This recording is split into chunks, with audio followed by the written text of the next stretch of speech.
5 വീട്ടുകാർ ഇപ്പോൾ ഇവിടുന്ന് മാറിയിരിക്കുമോ. ഇവിടം തൊട്ട് മേലോട്ട് ആന വിളിപ്പിച്ചേക്കും. അത് കണ്ടില്ലേ, ഇവിടെ തൊട്ട് മേലോട്ട് അങ്ങ് മേലസ് കിണർ നിൽക്കുന്നതുണ്ട്. തെങ്ങായിരുന്നു, ആ തെങ്ങെല്ലാം എടുത്തു. മേളിൽ പിന്നെ ഒത്തിരി കവുങ്ങ് എടുത്തിട്ടുണ്ട്. ഇതിപ്പോൾ ഒരു പ്രാവശ്യമല്ല, പല പ്രാവശ്യമായിട്ട് ഇപ്പോൾ 4-5 ഈ വർഷം തന്നെ ഇറങ്ങി. എന്തോ ചെയ്യാൻ ഇവിടെ ജീവിക്കാനും ഒക്കത്തില്ല. ആനയുണ്ട്, മ്ലാവുണ്ട്, പന്നിയുണ്ട്. ജനങ്ങൾക്ക് ജീവിക്കാൻ വയ്യാത്ത ഒരവസ്ഥയായി. ജനങ്ങളെല്ലാം പുറത്ത് വിട്ടിരിക്കുക.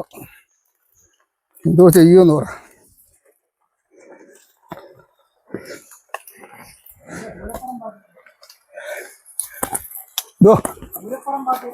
പൂരപ്പുറമ്പാക്കിയിട്ടേക്കുവാ.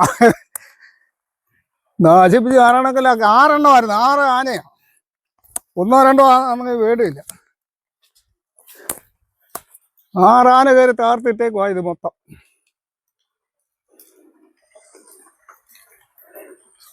താമസിച്ചുകൊണ്ടിരുന്ന ആൾക്കാർ മൊത്തം മാറിയിരിക്കും. അപ്പുറം താമസിച്ചുകൊണ്ടിരുന്ന 2 വീട്ടുകാരും പോയി.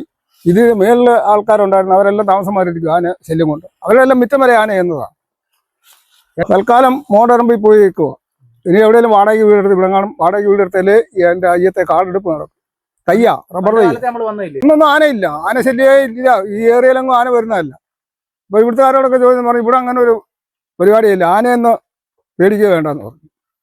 ഈ വനത്തിൽ ആന അങ്ങനെ ഇല്ലെന്ന് പറഞ്ഞു. ഇപ്പോൾ 19 ആന ഒന്നിച്ചാണ് കഴിഞ്ഞ ഇടയ്ക്ക് ഇവിടെ വന്നത്. അതിൽ 6 എണ്ണമായി ഈ കയറിയത് ഇവിടെ വരുന്നത്. കഴിഞ്ഞ ആഴ്ച ഒരു വരെ വന്ന് അവിടെ വന്ന് ചക്കയൊക്കെ പറിച്ചിരുന്ന് ഈ അടിവശം എല്ലാം വന്നേച്ച് പോയി. വാഴ എടുത്തില്ലായിരുന്നു. ഇന്നലെ വന്നാൽ ഈ വാഴയെല്ലാം എടുക്കുന്നത്. എനിക്ക് കൂടുതൽ കാര്യം പറയാനും പറ്റത്തില്ല. എനിക്ക് ഹാർട്ടിന് ചെറിയ പ്രശ്നമുണ്ട്.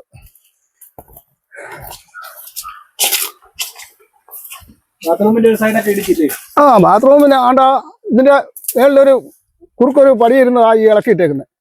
എന്നിട്ട് ഇത് ഞാനിപ്പോൾ അത് കൊടുത്ത് വെച്ചിരിക്കുക. ബാക്കിയെല്ലാം ഇടിച്ചു വെച്ചേക്കുക. അതാണ് ഇസ്തിയെല്ലാം അവിടെ അടുക്കി വെച്ചിരുന്ന ഇസ്തിയെല്ലാം പാരി എറിഞ്ഞേക്കുന്നതാണ്. ഇതെല്ലാം ഇന്നലത്തെ പരിപാടിയാണ്. ഇന്നലെ രാത്രിത്തെ പരിപാടിയാണ് അവരുടെ. അത് വലിയ തെങ്ങായിരുന്നു, വരെയും കൊണ്ടേ പോകുമായിരുന്നു.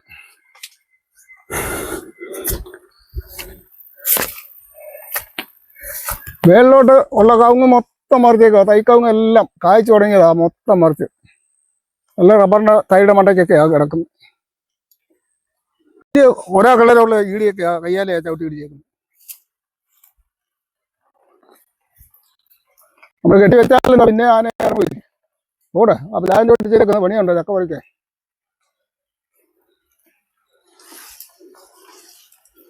അത് വെട്ടിയല്ല, അത് ആന പൊളിച്ച് തിന്നേക്കുക. ചുവപ്പിലാവ് പൊളിച്ച് തിന്നേക്കുക. തൊലിയെല്ലാം പൊളിച്ച് തിന്നേക്കുന്നത് കണ്ടില്ലേ. അവർ തന്നെ അങ്ങ് വെട്ടിയതാ പ്ലാവ് മൊത്തം. ഇനിയും വരുമ്പോൾ മിക്കവാറും വെള്ളം കയറി കവുങ്ങ.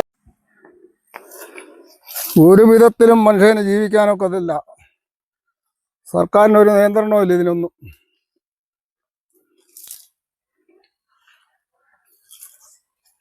ഇപ്പൊ കയറിയ സർക്കാർ എന്തെങ്കിലുമൊക്കെ ചെയ്യാമെന്ന് പറഞ്ഞിട്ടുണ്ട്. ചെയ്താ ഭാഗ്യം.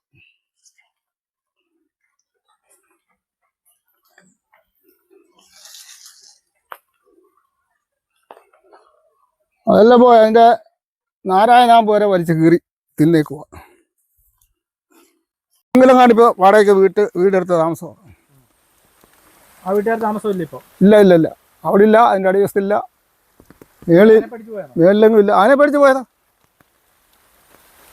മറ്റേത് ജീവി അങ്ങനെ നമ്മൾ ഓടിച്ചാൽ ഓടും.